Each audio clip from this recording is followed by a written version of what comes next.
Every day you hear statements like the markets went up today, the markets crashed today, the markets created a new all time high, the markets created a new all time low. However, have you ever wondered who exactly is this market? Imagine you receive 1 crore rupees today and you are asked to buy the Indian stock markets. Not one company, not 10 companies, the entire market. Is that even possible? Yes. And it all starts with understanding one simple concept, that is the index.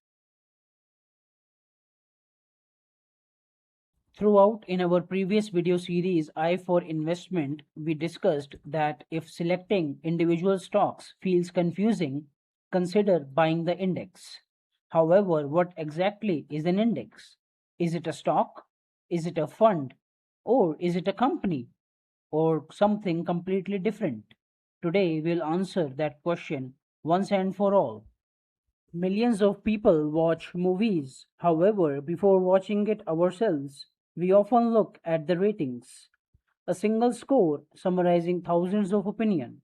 This is what rating is all about. Similarly, an index summarizes the performance of thousands of companies into a single number. An index is a small group of companies representing a much larger market. The stock markets works exactly the same way. India has thousands of listed companies. However, when someone says the market is up today, which market they're talking about? And who decides whether the market is up or down? The answer lies in something called an index. Today, let's understand one of the most important concepts in investing, that is the stock market index. In India, the most famous indices are Nifty 50 and Sensex. The Nifty 50 contains 50 large companies back then, and the Sensex contains 30 large companies back then. However, at present, in Nifty 50, there are 51 companies, and in Sensex, there are 31 companies. These companies belongs to different sectors such as banking, IT, automobiles, pharmaceuticals, consumer goods, energy, and many more. Together, they provide a snapshot of the Indian economy. When these indices rise, people often say the market is doing well. When they fall, people say the market is under pressure.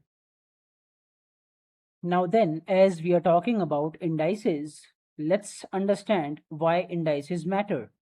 Indices solve three major problems. First, measurement. They helps us measure market performance. Without an index, there is no easy way to know whether the market is rising or falling.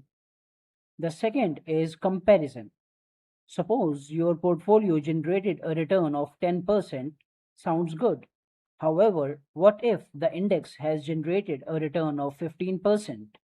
Then your portfolio actually underperformed the market. Indices helps to understand where the market is and where you are. It helps investor compare performance. This is where things become really interesting. The third point is investing. Instead of selecting individual stocks, many investors simply buy products that track an index. They invest in the entire basket, which means no stock selection, no guessing, no prediction, just owning the market itself by investing in the indices. We'll explore this in detail later in this series. Many beginners believe investing means finding the next Reliance or the next Infosys or the next multibagger. However, history has shown that consistently picking winning stocks is difficult. That's why millions of investors around the world choose a different approach. Instead of trying to find the winner, they simply buy the basket, and that basket is represented by an index. So today we learned an index is a collection of selected companies. It acts as a report card of the market. It helps us measure performance. It helps compare investments. and it allows investors to own a basket of companies instead of choosing stocks individually. However, a very important question remains intact. Who decides which companies enter an index? And why does one company get included while another gets left out? That's exactly what we'll explore later in this series.